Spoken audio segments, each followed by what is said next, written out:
Hello and welcome to GPS to God. We're glad you're here and found your way back for episode number 2.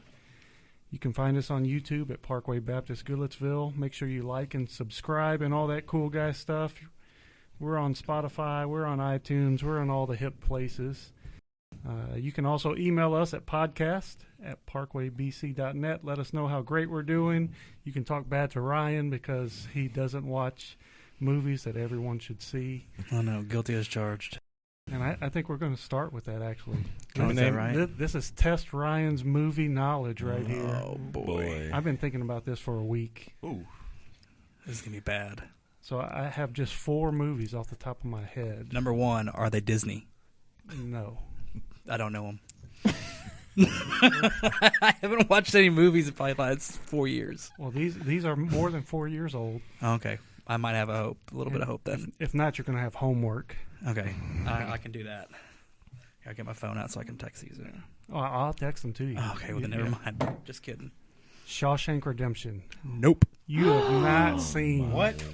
Never seen it before. Oh boy! Well, let's go back a little You bit. just stop the rest of the. Before There's no we get meeting too going deep. on. Yeah, well, Don't give me that look. I digress. I should have What's wrong with introduced you? our guest first before Yeah. we started talking. Little back rude to- over there. Little rude. No, it's rude that you've never seen Shawshank. Okay, it's on my list for this week. I'll watch it. No, tonight. No, Tonight. It's on your list for Tonight. tonight. If Lily lets me, I will. It might be a... She does not need to watch it. She We does do not. need to No. watch it. Lily needs to go to No, bed. right? She does. So let's introduce Wow. our guest first. I'm sorry about that, but we have first time ever a wonderful lady on the show. Thank or you. Any lady for that matter. The first time ever a married couple. First time ever 5 people in the studio here. A lot of But- No firsts pressure. Yeah, it's lot of only firsts. it's only episode 2, so you know. No There pressure. are bound to be a lot of firsts. That's right. So we have David Cuffman and his lovely wife Jennifer, and we are glad you all are here, and thank you for coming. And now we can continue the roast of Ryan. Yes. that we get all the particulars out of the way. So Shawshank Morgan Freeman, man, come on. Well, I know, who's that? Don't I'm Seriously? just playing Oh. with you. I'm just playing with you. We're about to kick you out. Yeah. man. No, I'm just playing. I know who that is. It's a great movie. And it's on TV all the time. It is. Yeah. I have no cable. Yeah. I have 0 cable. Okay. You have the internet. That's Everything's on YouTube. Yep. But I'll watch it on YouTube. Yeah. I might have the DVD. You have a DVD player? Yeah, well, yeah. Of course I do. I mean, those aren't really standard anymore. You know, they're kind of old people stuff now. Is it a Blu-ray? Because I only have Blu-ray. No. I mean, Blu-ray plays non-Blu-ray. Can you let me right? borrow a DVD player then? Does Blu-ray not play everything? Yeah. It won't play. I thought it load did. It does, yeah. I'm just How- joking with you. Oh. How old are you? How old am I? Yeah. Yo. How old do you think I am? 30. Close. Young. 31. Oh, okay. So you're above 30. 32 in July. And you never seen Shawshank? No. David, I've heard of that movie David, that's plenty still of no- times. David, but that's no. still no excuse. Never Have you seen No. Star Wars? Yeah. Okay. I've seen the whole series, yeah. Just Are, checking. are you a Star Wars fan or like Lord of the Rings? So I've seen both of them, but I'm more of a Star Wars fan, I think. Yeah. I've never seen. Lord of the Rings is just too long. I've never I can't seen sit an there entire for movie. 2.5 Yeah. hours to watch one movie. I agree. I couldn't get into that. Yeah. But nowadays, Avengers movies and all that kind of stuff are just as long. And I'm like, all right, whatever. Good Will Hunting. No. I have not seen that one either. Well, I mean, for a lady, it's a little more excusable. It's kind of a guy movie. It does have a love story in it, Yeah. but you should be ashamed of yourself. I apparently slack in the movie department. It's okay. It's okay. right, now this- we know. This one, Right. I mean, Good Will Hunting was mainstream, but this is a little more mainstream. Okay, I'm having a little bit of a brain. You know, Robin Williams is in that, right? Yes. Correct. Okay. Probably one of Robin Williams' best acting. Really? Oh yeah. He's It's a known, dramatic. He's known as a comedian, Right. and known as and been in movies with being funny, Yeah. Mm-hmm. but this kills Yeah. the part that he plays in it. So Won Yeah, lots of gotcha. awards. yes, It's Lots a of dramatic awards. role Yeah. for Robin Williams. It is. oh man, Okay. it was It's awesome. got Matt Damon, Ben Affleck. Their breakthrough. Yeah. Yeah. Mhm. Yeah. Okay. Yeah. Good stuff. You should feel. I'm actually a smaller little and excited smaller. about the movie. I have something to do this Yeah. week. Yeah. I mean, you got some good ones, don't you? I mean, Gladiator. Oh. I can't even think of it. So no. Russell Crowe. Well, I know it's Russell where Crowe in he's it, the yeah. actual gladiator Yeah, no, I haven't in seen it. Rome. I haven't seen it. That is. I'm speechless. Walking. So Gotta here- let y'all have your man moment here. yeah. You're going to be the star in a second. So last one. This is kind of an easy one, I think. Going over for almost like Monday. But since you're a young gun, this might be before your time. But it's also on TV a lot. The Goonies. I have seen that. Hey. Good. All right. Yes. There you go. I have So- seen Way to close it. One for 4. that. Mhm. But it's been like forever. So Have you, an average. It's been Okay. like over 10 years. You've That's got to okay. do the So I need to truffle watch shuffle. it again probably. You've got to do the truffle shuffle for your since you haven't seen 3 out of the 4 movies. So. But all right, well, now that we've sufficiently roasted Ryan, we're going to get into a little talk about anxiety. What you given me? Yeah. He was I have definitely- some. We have some bullet points you could use in life Okay, I need them now. that would help you. Since we attacked him straight, he had no Yeah. idea that was Did coming. not. Right. Yeah. But last week we talked about the Blues Brothers. So Which I haven't he had seen not that seen either. the Blues Brothers. That one was not quite so mainstream, but we were still a little shocked. He really Yes. had no clue what we were talking about. So I tried to give you a little path to redemption here, but you He's failed. young. Are you a millennial? I guess I would be. What's the age? one What's the age after? category for What's that? the cutoff? What's the I cutoff don't, for that? I don't know. See, I was born in '89, so I bet you are. You seem like a millennial. yeah, okay. Ouch. I don't know if that's a good thing or a bad thing. Which one is that, Jennifer? No, I'm just kidding. I don't. I do think you probably are in that category, though. I think you are the age of the millennials. I feel like you redeem the millennial name, though. You Yeah. can probably back away. You're a stand-up guy. back away 81 to from your mic a little. 96. Okay, 96. 81 born between 81 and 96. Wow. What's after that? That seems weird. I don't know. After millennial. Is that Gen Z? Or Gen X? Z? Gen Z or X, I think. No, I think X is before millennials. Huh. So I don't know. anyway, all right. Now that we got that out of the way, Yeah.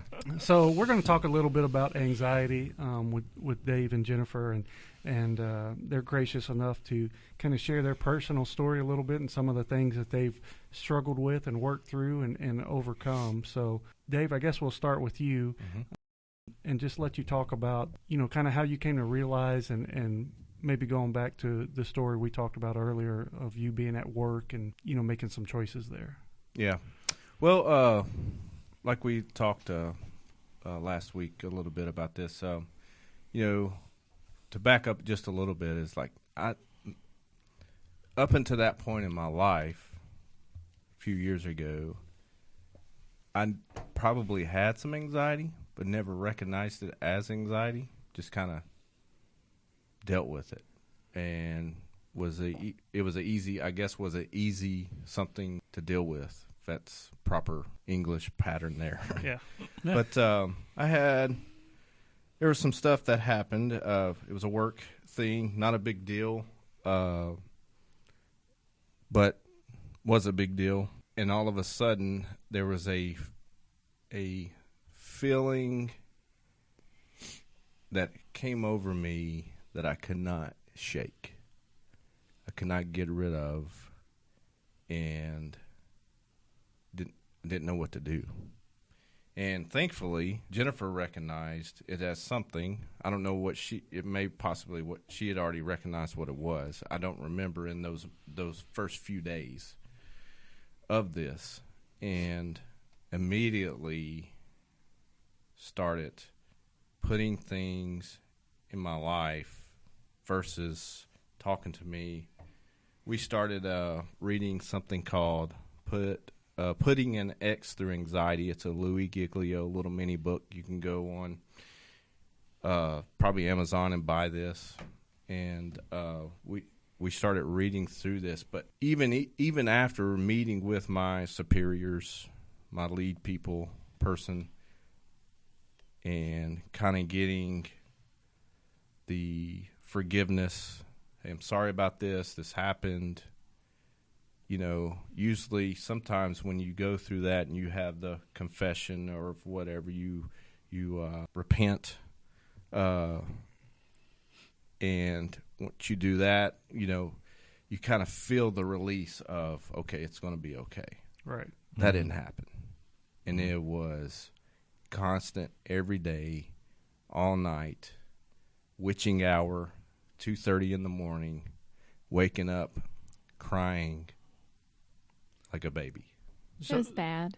So can you kind of elaborate maybe on the type of feeling? Is it like butterflies in your stomach or tightness in chest or I feel like I want to throw up all the time. Yes. I mean, yes. so I'm asking that for people who may be listening who Yeah. are having a similar feeling and Don't even realize don't, it. don't Yeah. realize Yeah. it. Right, yeah. Maybe. Yeah. Or may pass it I off will as tell something you. else. I will tell you this. And me and Fano have known each other for a long, long time. Played in basketball games together, softball, and just been in high competition. Fano's been at higher competition levels in basketball than I've ever even thought of. But you see those guys right before they go and compete, and they go and we're just going to call it what it is, and they throw up. Mm. And and usually after they do that, they feel better. Mhm. Well, Right. I think only maybe twice. I remember once in the middle of this, I threw up, Yeah. and it was from that. It was from this, and the feeling I had, I wouldn't call it. I mean, it was all over my body. I will say this: I don't have armpit sweat. Never really have, unless I do work We're getting out. real personal now. Yeah, we're getting. Dude, I was sweating all the time. I was sweating through my shirts. I lost 20 pounds. I was still eating, but not properly. I would sit down. I would be hungry. I would sit down to eat. Yeah. And I would eat about 4 or 5 bites, and appetite would be gone. And this was like Wow. a good 3.5 weeks every day. But the only time I felt good was when I would worship. That would be the only time that feeling I had would go away. For that 3.5, 4 minute song that I'm listening to, I finally had some relief. But as soon as that song was over, it came back. And like I said, and this was a good 3.5 weeks. And, Jennifer, one of the first verses, and she put this and it's still on my mirror today when I'm brushing my teeth in the morning. I don't read it every day. I see it every day, but I don't read it every day. And it's about once every other week I'll see it and I'll read it word for word. And it was the verse that's on the mirror there. And she has some other verses there, but this is the one that stands out the most. It's 2 Chronicles 20:17. So Jennifer, while he's looking that up, you two were married when this happened, Yes. and did you notice a visible change in him, or? Oh, absolutely. He has always been like a very together kind of person. Like he's just always kind of had it together, act together, even if maybe on the inside he doesn't. I don't know. He just always kind of gives that appearance of like having it together, cool, calm, collected, and like that man was gone. And he was someone that I recognized him. I mean, he was still my husband, but just the vulnerability that I saw in him, because he just was so broken. Like he was so very broken. And he would, in the morning, our alarm went off and it was time for us to get ready and go to work. And like, he's laying in bed crying. He's like, I don't want to go. I can't go. I don't want to go. And we got to this place where I was literally his helpmeet, because I was saying, you have to go. I know you don't want to go, but you have to go. Like, you have to face this. You can't run from it, because that's one thing that we've learned about anxiety is you can try to avoid it all you want, but it's not going to go away. The only way to get through it is to go through it, like to meet it head on. And he would call me from work crying and say, I just, Like 4 or I 5 want to times come a day. home. I got to come home. I can't do this. I can't do this. And so we would just go through again. Yes, you can do this. Put an earbud in, put your worship music on. You have to do this. You have to do this. But yeah, I mean, it was just, it was amazing, the change that I saw in him. And And like he said, all from just one thing that really wasn't, like when you look in the eternal scheme of things, it wasn't that big of a deal. But something about that situation, that choice he made, like something just like flipped inside of him, and it really, really rocked our worlds. I was going to say his world, but I mean, No, like was- we are one. It rocked our worlds for a while. Do you remember like anything like prior to that, like when you were younger or anything like that would have? That's like the first time that you. I mean, if I did, Mm-hmm. I didn't recognize it as anxiety I gotcha. because it was the feeling I had inside my body. I mean, from my top of my head to the tips of my fingers to the tips of my toes. Like she said, I would just call. I would be having, you know, a pretty good work day, Mm-hmm. like focused, getting it done, you know, going way, and I go way and above and beyond. But I was going like just to not recognize this feeling I'm having in my body. Mm. And then when I would break for lunch or just take a little 5-minute breather, you know, I would just break down. I had to go in my office, shut my door. I'd call her. I've been kind of broken in life. Like we've all been kind of broken, right? Right. But we've kind of figured it out, Yeah. you know, and we've said a little prayer and we said, thank you, help me get out of this, blah, blah, blah, you know? Yeah. And we pretty much came out of it, right? Mm-hmm. I was saying those little prayers, if you will, and God was not answering. I wasn't mad at that. I was like, I wouldn't even, and I think I remember saying this to Jennifer. I don't know if she remembers this or not, but I was never really mad at God for anything. I was just, why can't I kick this? I was like, I would be just shaking my hands. I could not kick this. Confused, maybe. Very. Yeah. Like I even went to Matt. I went to our new pastor, Matt, and told him detail to detail everything that happened.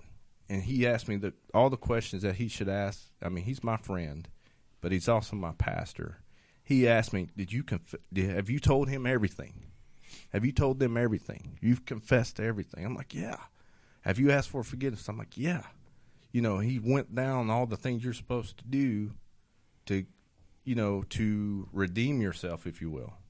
I did all that multiple times. And I still had this whatever was inside of me I could not kick. Right. But anyway, 2 Chronicles 20:17, you won't fight this battle. Instead, take your position, stand still, and see the victory of the Lord for you, Judah and Jerusalem. Don't be afraid or terrified. Tomorrow, go out and face them. The Lord is with you.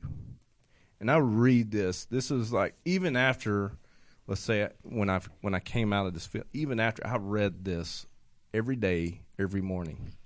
And there were some 2 other passages, full chapters that I would read every morning when I was getting ready to go to work. I would read these. Right. And, you know, and it became my routine. And as time went on, I felt, after about 2 weeks, I started feeling a release. So, but before you get to that, Okay. let's go to Jennifer. So let's talk a little bit about your anxiety and how it started for you, how you noticed it, some of the same symptoms you had or some of these symptoms you had, and then we'll get into the getting over that for both of you. So. Okay. So my journey through anxiety was a little bit different. I, like David, realized I had some anxious moments all through life, but I never could have put the name anxiety to it. But mine started, and I'm sorry, you're all boys, but this is a very girl thing that I have to tell you about.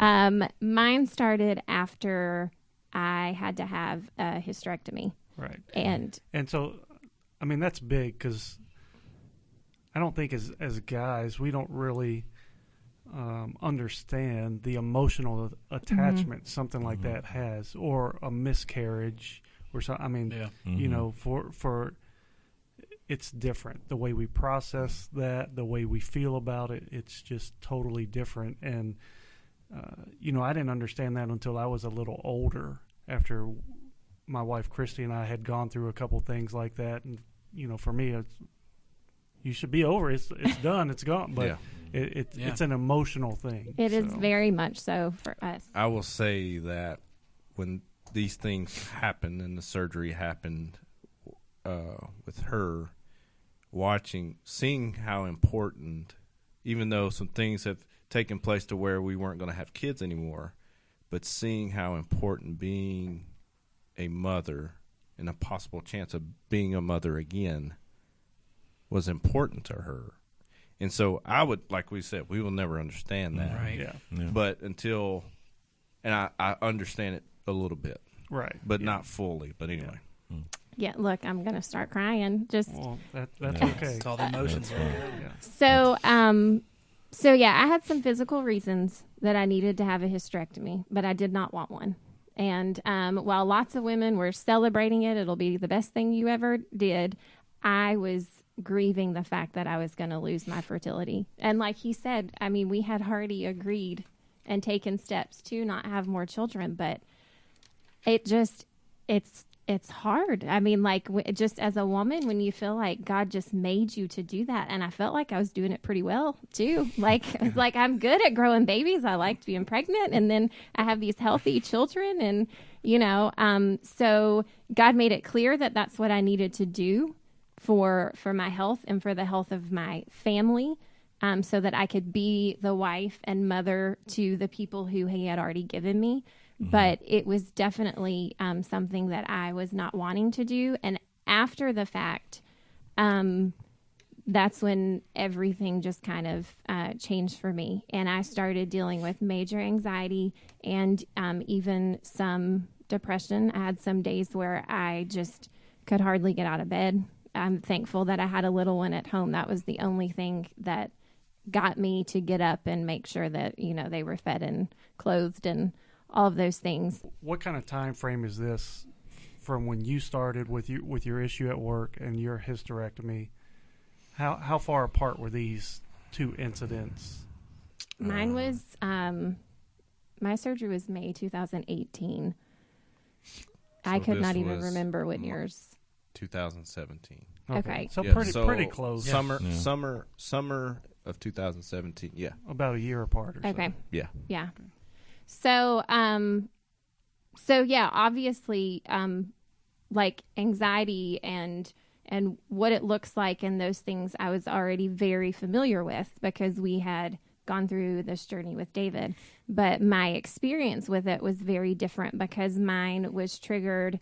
I think it was twofold. I think it was the emotions of losing my fertility and also the hormonal effects of having that kind of surgery. Mm-hmm. And so it hit me hard and fast.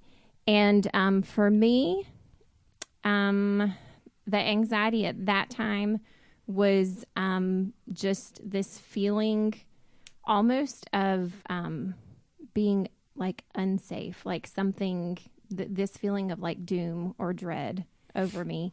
And sometimes, like, I would feel like I was like him, having an okay day. Things were pretty good. And then it would just kind of wash over me. And, like I would feel like my heart was racing and I wasn't shaking, but I would just feel shaky, almost like if you've had way too much caffeine and it's just like pumping through your body. But I don't drink caffeine. I drink water and that's it. And so it was just, this feeling of like something in me that needed to be out, but it was like there was nothing I could do to control it.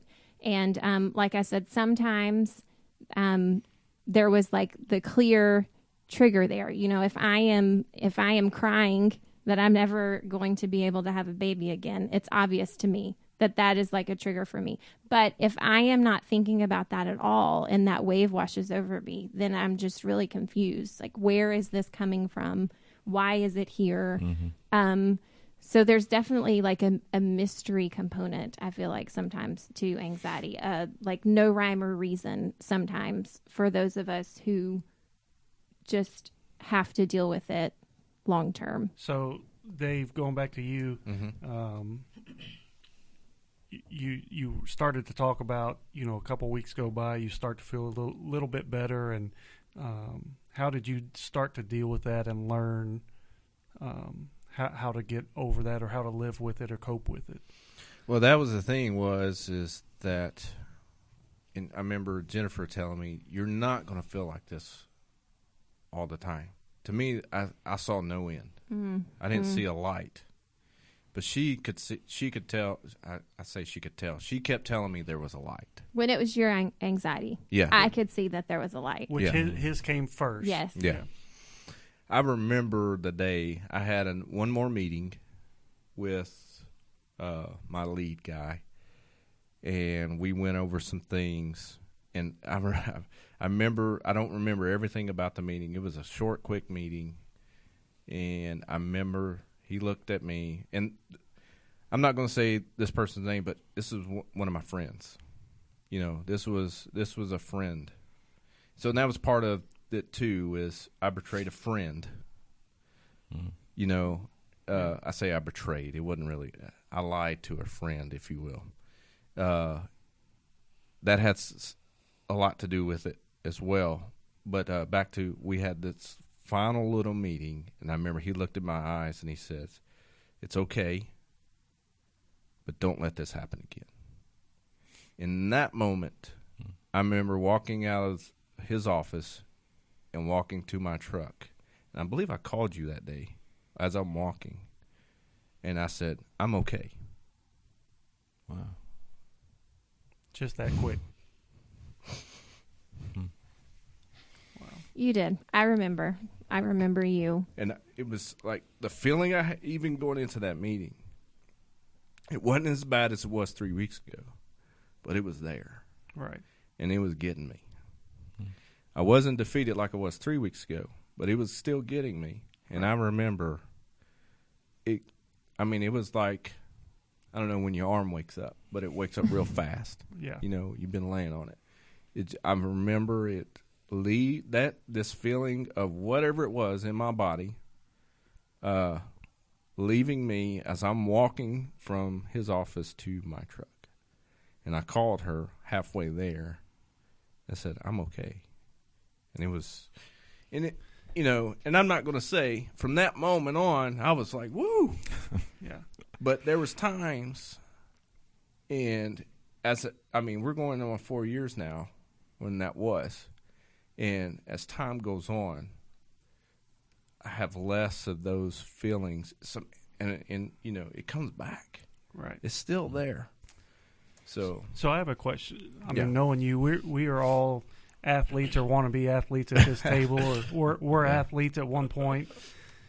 When he said, "Don't let it happen again," was that kind of a challenge to you? You know how athletes, you might be in a slump or just kind of going through the motions of whatever Right. game, and somebody says something, yeah. a player or a coach. Oh yeah. And then Yeah. then it becomes a challenge, and it kind of wakes you up all of a Yeah. sudden.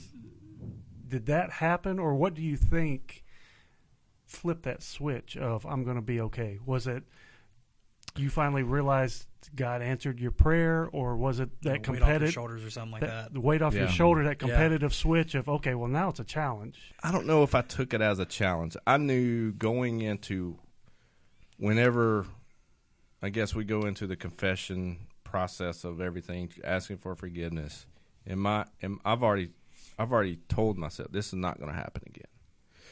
And so when he told me that, and I looked him back, I said, "You don't have to worry about that anymore." And so I don't know. It was not. I didn't look at it as a challenge. It was more of it's not going to happen again. I can't let that happen again.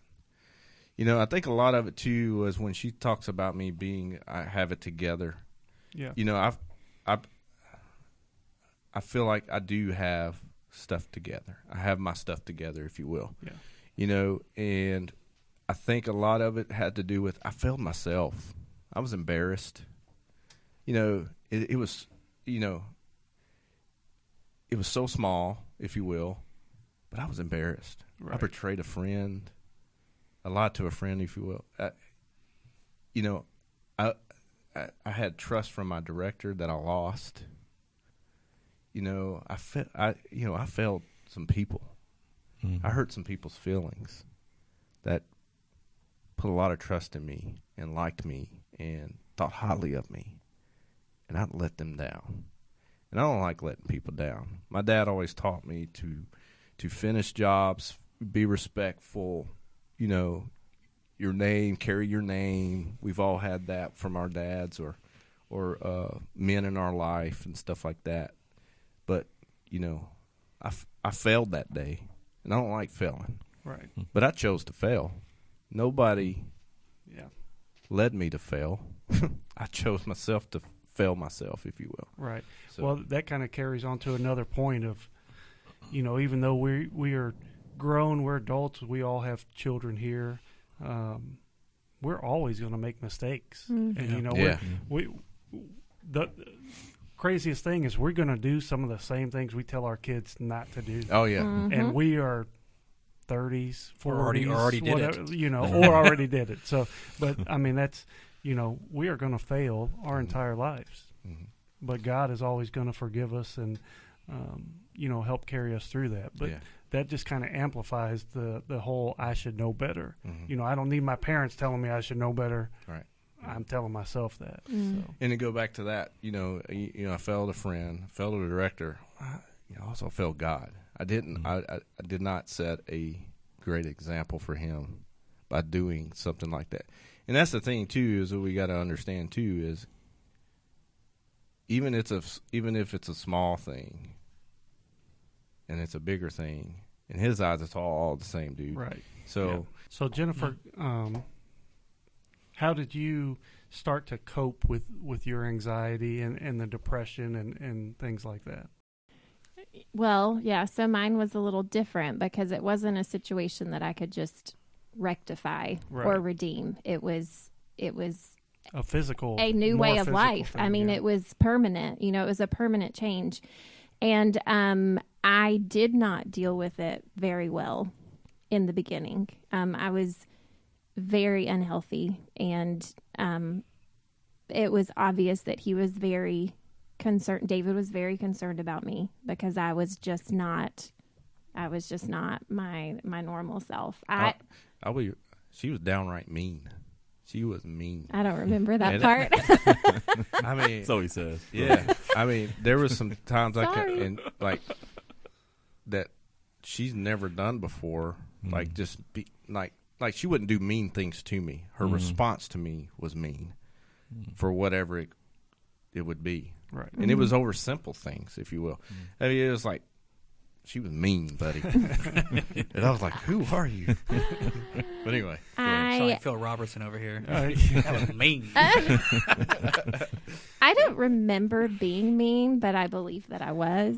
that's a convenient memory slip. It's been blocked out. I would do the same thing. It's all right. I'm sure I was mean. I'm sure I was. I know I felt very out of control. And so I had big emotions because of that. And mean was probably definitely part of it.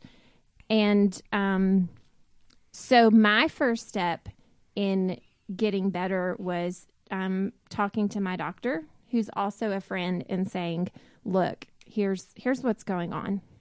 I'm 3-4 months out from my surgery. This is how I'm feeling. This is how I'm acting. And I can't keep doing this. I can't live like this. This is not fair to my family. I knew God was the one who called me to have the hysterectomy so that I could bring glory to him through the people he had given me. And I was not bringing glory to him. It's like something is not right here. And she's the one who first educated me about all of the hormonal changes that can go on, and that it was not abnormal what I was dealing with. Even though I felt crazy, I was not crazy. Though I still like to say I was crazy because I was a little crazy. Well, I was or a lot crazy. I'll make an argument that all women are a little crazy. Well, But so are all men. You know, know. I will. Way to balance that out right there. Nice cover. Nice Yeah. cover. Yeah, So, like through her advice, I started on medication, and it was something that I never in my life dreamed that I would be doing. But I really trusted her, and she loves the Lord, and she said, "Jennifer, I just really feel like that getting on this medication," and it was Zoloft, if you remember the commercial with the little sad circle. Yep, there we go. I do. And I will tell you, it was a game changer for me. When I started that, I was able to be, I wasn't fixed, but I'm thankful because I was normal enough to realize I had a deeper issue, that it was not just a hormonal thing for me. What I realized is that losing my ability to have children, what it really did was it called into question my identity, because I had placed my identity in being a mom. And not just being a mom because I'm still a mother, but like being able to have children. Like I was good at it. And if I couldn't do that anymore, who was I? Which was a crazy thing for me because I had been a believer since I was a little girl. Like I grew up in church. My relationship with God, I felt like was so rock solid. And I didn't even realize that I was not finding my identity in him. I was finding it in that part of who he made me to be. And so once that was gone, that's when I was just like, I just felt lost. I felt absolutely lost. And so I really started considering therapy. But I thought I didn't deserve to go to therapy because I was like, who am I to go to therapy? I have this perfect life. I have a great husband and have great children, and I am able to be at home and raise them, and I have a great church and a great church family, and like I don't have trauma. Nothing. Like, who am I to say I need to go to therapy? Like, almost like I was a bad person for, like, I don't deserve to go to therapy. And we had a marriage conference at church, and the speaker one night, just in his talk, he mentioned something briefly about therapy. And as a side note, he was like, and by the way, therapy is for broken people, and every single one of us is broken. And I just knew, like, I get chills right now every time I think about it. I just knew that was God telling me, Jennifer, go to therapy. And I was just going to say that. I was like, that's a God thing. God, Yes. God threw that out there for you to hear Yes. it. Not because he had that planned out to say it. It was, boom, someone needs to hear this. It was absolutely meant for me. And therapy was hands down one of the best things I have ever done in my whole entire life. And I am a huge, huge cheerleader for good Christian biblical therapy, because even if you think you don't have issues, you have issues. Well, we already know we're all crazy, Yeah. so that means we all Yes. have some kind of issues for Yeah. sure. Yes. I will say, husbands, if your wife comes home and says that's what she needs, say okay. Don't fight it. Don't question it. Just okay.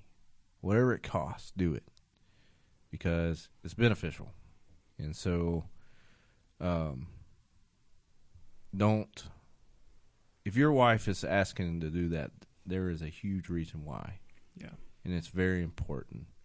And for me, when she said, this is what I'm going to do, this is what I want to do, I guess. I can't remember how she said it. If she said, I'm going to do this, I was like, please. I don't usually talk like that, so No. probably not. She came to me and said, this is what I want to do, need to do, however she said it. Need is probably And accurate. I said, go for it. And, of course, in my mind, how much is this going to cost, but yeah, I mean, it was mean, a financial strain for us. and I would, for what it did for us, I would have spent double. I mean, so husbands, if your wife comes home and says, "Hey, I need to do this," say, "Okay." Wives, if you're thinking about it, or husbands. Or I mean, husbands, really, yeah. anybody who's listening, if you have considered therapy, Yeah. do it. Like, find a good, biblically based therapist. And that is so important. Like, if you find a therapist who is not grounded in God's word, then you are going to get all kinds of false stuff thrown at you, and that's dangerous. Well, it's just going to be, skewed towards a world view. Yes. Yeah. They may have all the best intentions, but it's based in the world, and we know the world is broken, the world is sinful, Yes. and it's it's just coming from a totally different viewpoint. Yeah. Which is, not what we believe or not what we're striving for. Mm-hmm. So, Yeah. But there is like really great science in therapy. yes. EMDR therapy is one of the methods that my therapist and I used, and it was absolutely amazing. So yes. What is that? Can you explain that a little Okay. bit? So it sounds like cuckoo, new age, whatever. Like, I read about it when my therapist first talked about it, and I was like, oh my goodness, I thought she loved Jesus, and now I'm not sure. Why am I wearing a paper triangle on my head? She had an aluminum foil hat No. made up. It was great. Okay. No, I'm just kidding. So I can't tell you everything EMDR stands for, but it has to do with reprocessing. So you know how in the REM cycle, when like the rapid eye movement, and that's when your brain is like processing information from the day.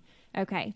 So somebody way smarter than me figured out if you can recreate that process while you're awake, then you can actually reprocess things from your past into like a healthier understanding. So like look, he Googled it for me. There you go. Eye movement desensitization and reprocessing. Yeah. So basically, What a guy thing to So do. here's our fact check guy. Yeah. he Googled it. He's always Let taking me care fix of me. this problem for you. Yes, Right. yes. Couldn't But- figure out the D and the R, and that's why I didn't say it. So, I mean, basically, it's just this process of either using alternating taps or vibrations that get that eye movement that happens in REM sleep. And then you talk about the things you're going through, your problems and things, similarly to how you would in regular behavioral cognitive therapy. But using this method, it just speeds up the results. And so whereas it might have taken me 4 or 5 sessions to get to the bottom of a fear that I had in childhood, I could get to the bottom of that in 4 or 5 minutes sometimes. And really like realize what lies I had believed, because that's just how I processed it. When you're a kid, like, you don't know. And so we just internalize things as truth that are so not how they happened, or not, truth. Like, they're lies from the enemy. And so it just helps you reprocess those things and see them for what they are, and see the truth, and get rid of those lies that just really hold you captive. It's like your parents ask you to go get some, you're 6, 7 years old. Hey, go get that out from under your bed. Do you know the sun is down? I cannot go under my bed. You know what I'm saying? Do you know you're what gonna lives have to. You're gonna have to wait till in the morning for that. You all have come together and you are supporting each other in this. Can you talk about some of the things you do now, or if you see triggers, and how you handle that jointly and together in your household? Can I go first? Yeah, I And was going this- to say you go first. Well, in this, I have to say this Smart before answer. I can say, Yes, dear. oh my goodness, that is so not how our marriage is. But, tell you what, being at a table full of men is so outnumbered. Hey, we have a wives episode do. Coming soon. on the horizon. Yes. Oh, that's that's Good. really great. Coming Good. soon. Coming to you. We may near you. let you Can I come host be, it? be Can I a be the host? special guest on that. Can we be the host? No. Okay. No, look, I'm not even going to remember what I was going to say now. And it just felt sorry. like so important. So how you It's jointly profound. manage in your household Oh, triggers? okay. So I have to say this before I can say how we manage it, because this is how I, in some ways, was trying to manage it. And I've just recently realized that I was trying to control by avoiding triggers, either triggers for myself or triggers for David. I would try to control or manipulate a situation so that we could avoid whatever trigger was coming. And that's craziness, because it doesn't work. Like, it really doesn't. I may have prevented, like, let's say one of David's continuing triggers is stomach viruses. We don't know why, but it is. Like, it's a thing. Yeah. And it drives him nuts when people write about it on Facebook. And when they talk about it at gatherings, it's like, why do people have to talk about it? Okay. And I know that's a trigger for him. So I have spent the past 2 years trying to protect him from knowing anything about anybody having a stomach virus. Now, he has maybe had a little bit less anxiety because he hasn't known about all of them, but I have driven myself crazy. I have more anxiety trying to control his. And it's the same thing for my triggers. When I work so hard to control it does not fix anything. So I needed to say, if you're listening, that doesn't work. Yeah. Well, that kind of speaks to me a little bit in that, these triggers aren't always something that makes sense. So this could be, a stomach virus. Very common. Everybody goes through every household. Yeah. But knowing it's like, why would that be a trigger for me? Why something insignificant, really, in the grand scheme, is a trigger for my anxiety. Right. And I can see where that would be frustrating and be, just cause that whole cycle to start over. But knowing those triggers will help people to deal with that. But the feeling I get inside is not what I had with the other situation. It's just I get frustrated. I kind of get the feeling sick to my stomach. Am I getting this thing? Stuff like that's the anxiety. Yeah. It's like that's plays in your head, because a lot of the things that we deal with sometimes it's a mental thing. Right. Well, it's a spiritual thing, because it's Satan putting that doubt in our mind. Oh man, anything he can to cause us to doubt anything. Yep. If I can doubt this, oh yeah. Well, now I might start doubting something else, and it just builds and builds. And he's come to steal, kill, and destroy. And you feel that when you deal with anxiety, you feel the reality of, even if you're a believer, like he can't steal you, he can't kill me, he can't destroy me, but he sure can try to steal my peace. And my joy. Well, Ryan's going to hit on that. We end every episode with a Bible verse, and he's got a verse that's going to hit that right on the head. All right. So, look at the Spirit working, bringing it all together. So going back to you all and some of the things, because I like some of the things you all do in your house, and I think that could help some other people. So if you want to talk about kind of how you approach what we do that's right, that actually works. And yes. And what works for you may not work for somebody else. Let me not say right, because that's one of my personal issues that gives me anxiety, is trying to do the right thing. And so that was not a good way to word it. Yeah. But I wasn't calling you out on that, but what works for you may not work for somebody else. What triggers you is not going to trigger somebody else. But it may get them, they may try it. Okay, that doesn't work for me. Let me try the next thing. Yeah. So, yeah. What's some of the things you all do in your house? So the biggest one? I mean, what would you say the biggest one is? We play worship music. Worship. Yeah, we worship. And it's not like a Pentecost thing. We're going through the house. Woo! It would be okay if we did, though. Right, yes, that's right. Nothing against that. Nothing. And I will say there are times I am in the kitchen with my hands in the air. Hey. So it's funny. It's like she's more of a you'll see her worshiping. I'm an more- outward and worshiper. I'm an emotional.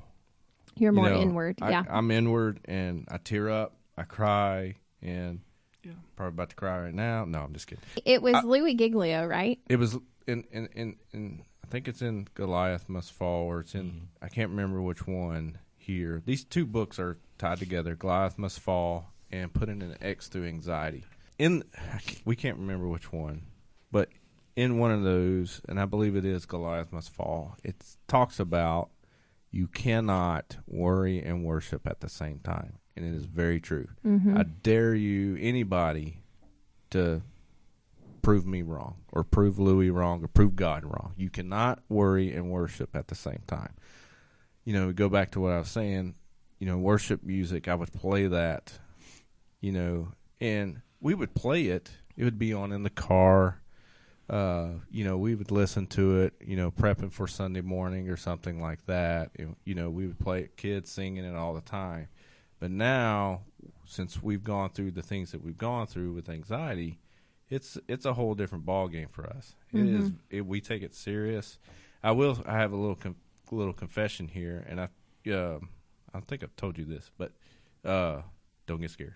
Too late. Dun, dun, dun. Anxiety's rising. Never No. mind. Live anxiety All right, right here. So when she was going through her thing, you know, You're we've making gone. making Ryan nervous. Settle over down there. over there. No, so when she was going through her thing with depression and seeking counsel and all that stuff, you know, and we had gone through this book together, and you can't worry and worship. So I would come home from work, and there would be worship music playing. Well, immediately, you know, talk about Satan, you know, God's music is being played in the background, and immediately it hits me and going, who am I going to face today? He would panic, like, what's wrong with her? What's wrong with my wife today? Something's bad. And so now, and you know, that's one of the, if you want to call that, I've gotten over that.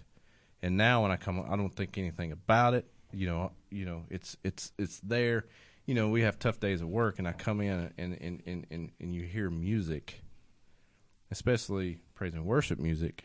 It's a very, you can sit back. I remember my band director in high school said, you know, we had band at the end of the day.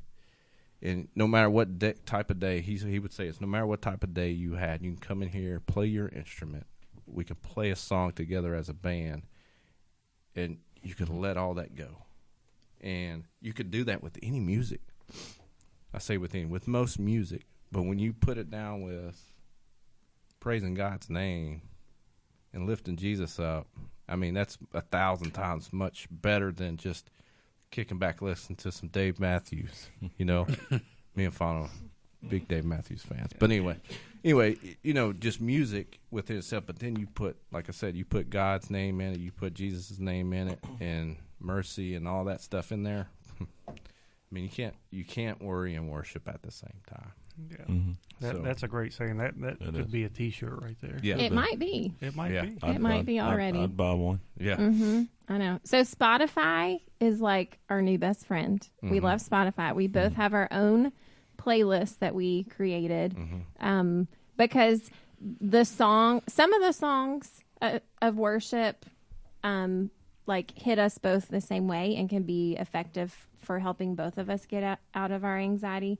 But then there are other songs that like really speak to him and help him get through it, and different ones for me. So we made our own playlist so that we can really, you know, target and it's songs that have truth about God, truths from his word. Because that's what it is. Like, there's no magic to the fact that it is in a song.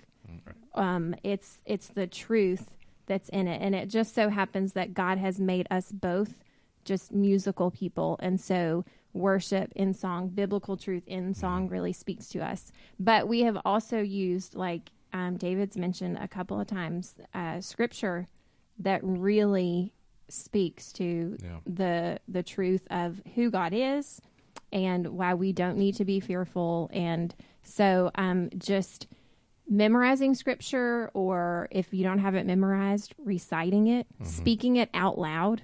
I believe there's real power in speaking it out loud. And then There are some times that I am just so deep in the anxiety, I can't think of a song and I can't think of a verse, and I can't even think to go look for one sometimes, because anxiety can really cripple your mind. Like, it just I just feel frozen and I can't think of what the next thing to do is. And I'm sure there's science behind that, but I don't know it all. But that's what it does. And so sometimes for me, it is just saying Jesus. And I will say it over and over. Jesus, Jesus, Jesus, Jesus. Just that reminder, Jesus. Like, that's it, you know? I've had a moment before where, I kind of just had a desire to pray, and had nothing to say. Yeah. And just, so I just got down and just started holy, holy, holy. Yeah. Holy, holy, holy. And Yeah. just kept, and at the beginning, your mind is playing tricks on you and you're like, this sounds silly. Yeah. But then when you start to mean it and you're saying it to God, it kind of, At those moments, God already knows what you're trying to speak to him Exactly. anyways. Yeah. So why does it matter what you're saying anyways? He already knows. yeah, exactly. And it's just getting over that mental block in your own head. Mm-hmm. And then you get to a place where Yeah. it turns into praise and it turns into worship. Yep. And it really is glorifying God. Mm-hmm. And it refocuses you, because one of the things that anxiety is so good at doing is taking your focus off of who God is. And you start to dwell on the anxiety, and I've got to figure it out, and then I've got to figure out how to get rid of it or figure out how to fix it, and you just focus more and more and more on the anxiety, and it's getting your focus off of that and onto God, who is bigger than the anxiety. Like, that's the ultimate solution to it. There's that hymn, Turn Your Eyes Upon Jesus. I sang it all growing up, and the things of earth will grow strangely dim in the light of his glory and grace. And I experience that when I am worshiping him in the midst of my anxiety. One of the things, like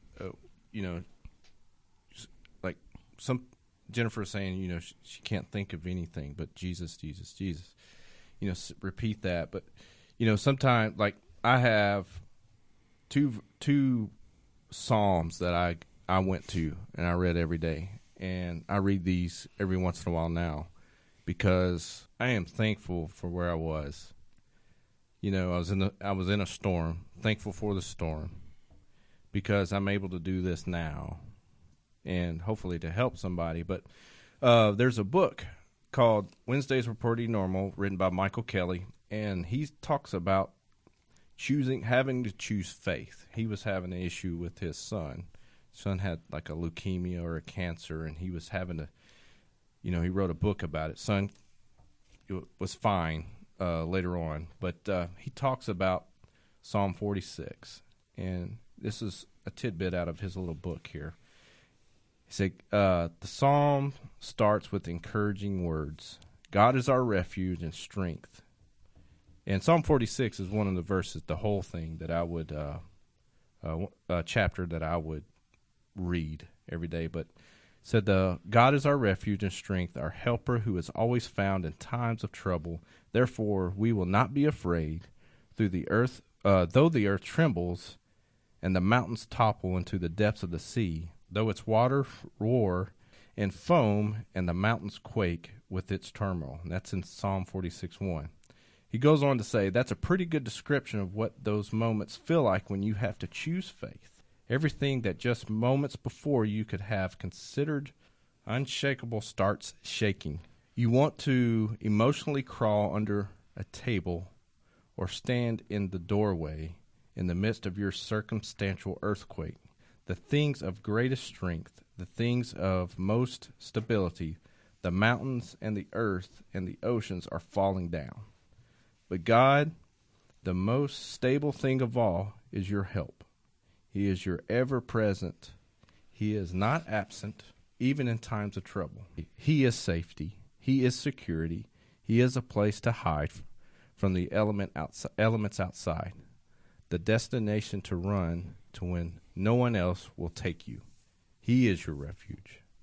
And that's Psalm 46. Yep. And man, that's that's one of the ones that I just sat on every day, even after I had that when I'm walking back to my truck, and I call her and said, "Man, I'm fine." Well, guys, we appreciate you coming on, and words almost don't do it justice. Just the truth that you guys have spoken, and thank you for being real and bearing your personal lives for others. And I do think this is going to help other people be able to cope and just know that we all go through the same things. Yep. It may be different degrees for different people, but we all go through the same things. And just thank you for being willing to come on and share your personal lives with us. So, Ryan, take it away, baby. Yeah. So when send us home on a high note, right? So when you asked me to pick a verse out and do this for this week, you immediately gave me anxiety right then. So I needed to be perfect, right? Let me go ahead and hit Stefano up. It's his turn next. Hey, okay, I got a week. So I'm looking around. I'm trying to see what's the best. I want this to be the best possible verse that could go with this situation. And really, two of them stuck out to me the most. So I said, instead of picking one, I'm just going to do both of them. So the first one is Romans 8:38 through 39. And it says, "For I am sure that neither death nor life, nor angels nor rulers, nor things present nor things to come, nor powers, nor height, nor depth, nor anything else in all creation will be able to separate us from the love of God in Christ Jesus our Lord." And that really, got me shaking. I thought about it, and I was like, man, that is something right there. The second one, though, was 2 Timothy 1:7, and it said, "For God gave us a spirit, not for fear, but for power and love and self-control."